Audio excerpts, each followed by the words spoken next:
Hi, everybody. If you have been here before and seen me speak, you know that I used to work in Nunavut. And in fact, I used to commute to Nunavut. So if you complain about a 40-minute streetcar ride, suck it. My commute used to involve flying to Montreal and then overnighting, flying to Nunavut, and then driving 6 hours on the tundra to my job and then starting my 12-hour day.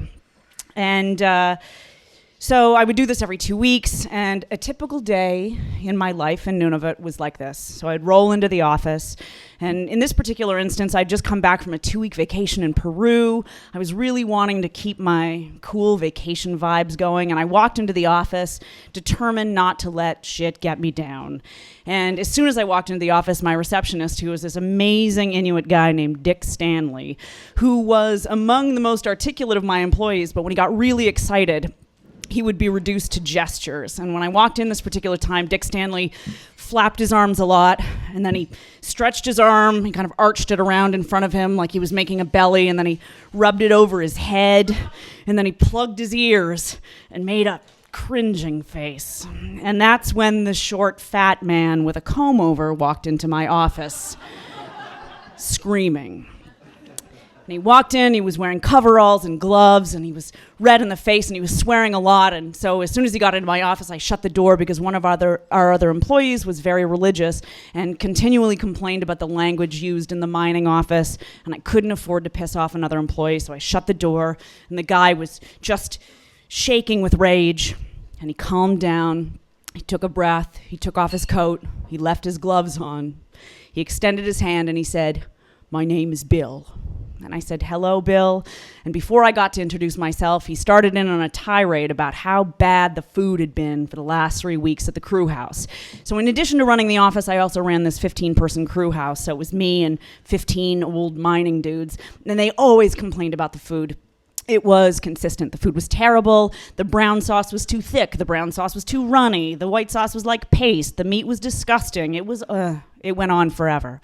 Bill's complaint was about food, naturally, because that's what everybody clings to when you're in a remote area. He said, "Listen, my men need snacks for snack time. I need some shit for snack time. I don't want num-num fucking pudding cups, because that's bullshit. I want Tetley tea. I want crackers. I can't have none of that because I'm diabetic. So I'm going to need bananas, which were $6 a pound, and I'm going to need them tomorrow, or I'll pull my fucking crew and I'll walk.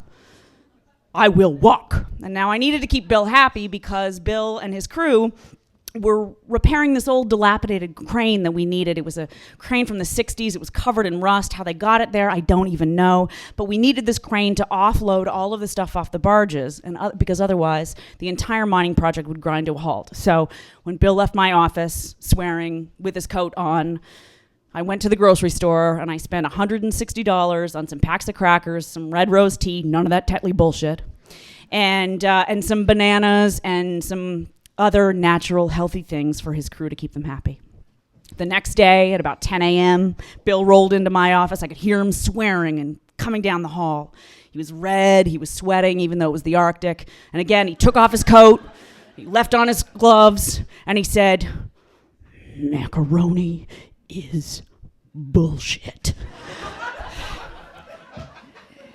And I said, I'm sorry. And he said, "My fucking wife won't put that fucking shit on the table. And if I see macaroni on the fucking table again, I will pull my men and I will walk. You hear me? I will walk. It is bullshit here. I don't even get real juice. I'm not even talking about fresh squeezed. I mean shit from concentrate. I can't get shit from concentrate. It is too cold here. I will pull my men and I will walk. We also need some more tea and some more bananas. I need some shit for snack time, and I need it now." So I waited until about 2 o'clock in the afternoon when the cook was taking her nap, and I broke into the crew house, and I took all the macaroni out of the cabinets. I threw it in the trash. I went to the store. I bought some more red rose tea, some more crackers, some more bananas, all of the things that Bill required to be able to continue doing his job. And I went back to my desk, and I finished my day. The next morning at 10, I heard the swearing again. I waited for him to come into the office. I shut the door as he swore and he sputtered. And he said, "Somebody's been breaking into the fucking crew house. I ain't got no fucking snacks. My men need shit for snack time, or I will pull my fucking crew and I will walk." I said, "Bill, you okay, listen. There are 15 of you in the house. I know how this goes. You eat a lot of food. I will just get you more food. And he was like, those fucking Eskimos are breaking into the fucking house. I said, listen, that is not an appropriate term. I explained to him. He didn't want to hear anything about political correctness. He wanted his fucking shit for snack time, or he was going to pull his fucking men, and he was going to walk. You hear me? I ain't fucking around. So again, on my lunch break, I went to the northern store. I bought $6 bananas. I bought all of this juice. I bought all of this stuff for snack time. No bullshit pudding cups. I thought everything was fine. The next morning, I got into the office. It was about 10 o'clock. I heard the door slam, and I prepared myself for Bill. I rolled my eyes into my head. He came into my office, but he wasn't swearing, but I still closed the door behind him. And in his hands, he was carrying this like a garbage bag that was basically empty except for this sort of lump at the bottom. And he just stood there.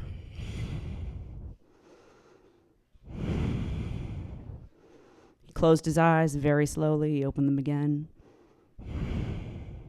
And I said very patiently and calmly, Bill, listen, you got to meet me halfway here. I keep buying you these things, but you keep eating them. I'm sorry that we don't have what he was. He dropped the bag. The bag sort of rustled in the air that was coming underneath the crack of the door. Just stood there blinking. I said, listen, Bill, again, you need to meet me halfway. I don't know what's going on here. I need you to help me. I want to help you. I've clearly gone out of my way. And he said, my men, we went for snack time today. We were going to have tea and bananas and, those little applesauce cups I like. I said, yes, Bill. And we sat down for tea. And then we saw these underpants. And what his men saw for snack time was a pair of meticulous white briefs sitting on top of the garbage can in the kitchen. They were meticulous except for one thing. They had been, as Bill said, unloaded in. And, as he specified, it wasn't smudgy or nothing.